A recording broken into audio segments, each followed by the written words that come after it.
أعوذ بالله من الشيطان الرجيم. بسم الله الرحمن الرحيم. يا أيها الذين آمنوا اتقوا الله حق تقاته ولا تموتن إلا وأنتم مسلمون واعتصموا بحبل الله جميعا ولا تفرقوا واذكروا نعمة الله عليكم إذ كنتم أعداء فألف بين قلوبكم فأصبحتم بنعمته إخوانا صدق اللہ العلی العظیم. ابھی یہ بات ان یہودیوں کی چل رہی ہے. اوس اور خزرج یہ دو قبیلے تھے، ان کی بات ابھی یہ چل رہی ہے. اللہ رب العزت نے ان کو پچھلے آیات میں بھی تنبیہ کی کہ تم ایسے گروہ کے ساتھ دوستی نہ لگاؤ جو تمہیں ایمان سے بھی پھیر دے. اب اس آیات مبارکہ میں یہ ان کو فرما رہے ہیں کہ تم تقوی اختیار کرو، کہ اے ایمان والو تم ڈرو اللہ رب العزت سے جیسے اس پاک ذات سے ڈرنے کا تمہیں حق ہے، اور نہ مرو اس طرح ایسے الا وانتم، اس حال میں کہ تم مسلمان ہو کر ہو. نہ کرو کہ اے ایمان والو تم تقوی اختیار کرو جس طرح تم ڈرو اللہ رب العزت سے جیسے اللہ سے ڈرنے کا حق ہے. تم مرو اس طرح، اس حال میں مرو کہ تم مسلمان ہو. تقوی کسے کہتے ہیں؟ اللہ پاک سے ڈرنا چاہیے.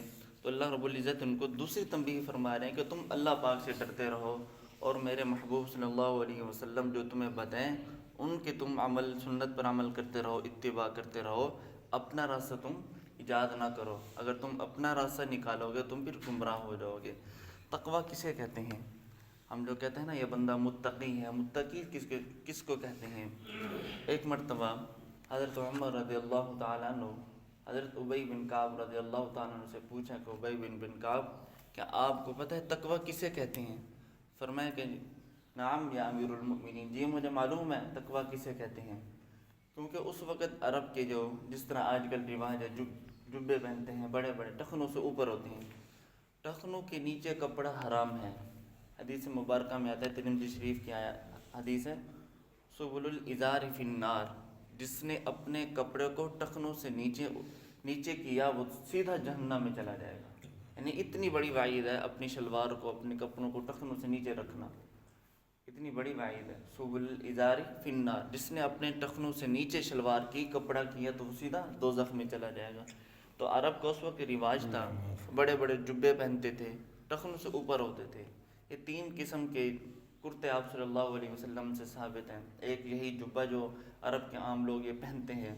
دوسرا جو ہم عموماً کپڑے پہنتے ہیں ٹخنوں سے نیچے، گھٹنوں سے نیچے، یہ پنڈلی سے نیچے یا نصف پنڈلی تک درمیان، اتنی تک ہم یہ تین کرتے آپ صلی اللہ علیہ وسلم سے ثابت ہیں.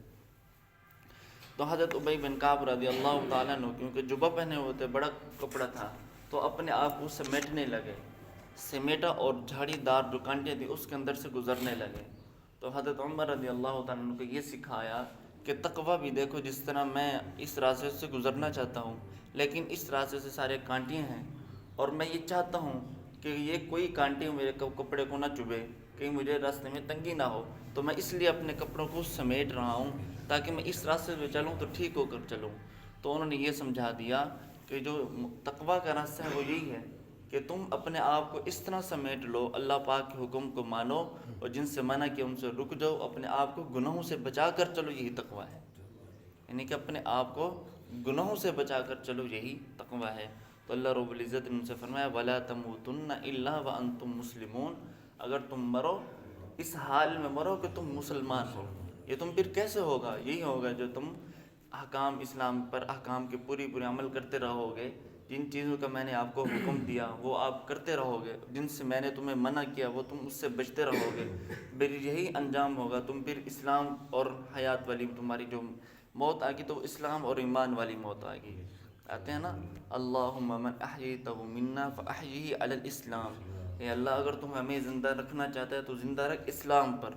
ومن توفیتہ منا فتوفہ علی الایمان، اگر تم ہمیں موت دینا چاہتا ہے تو ہمیں پھر موت دینا ایمان والی موت پر، یہ پھر تب ہوگا جب ہم اسلام کی پوری پیروی کریں گے، رسول اللہ صلی اللہ علیہ وسلم کے بتلائے ہوئے راستے پر چلیں گے، جو قرآن اور حدیث میں ہمیں سکھایا اور بتلایا گیا، جس سے ہمیں حکم دیا گیا اور جن کاموں سے ہمیں منع کیا گیا، جب ہم ان کو عمل کو کرتے رہیں گے پھر ہماری موت بھی اسلام اور ایمان والی ہوگی۔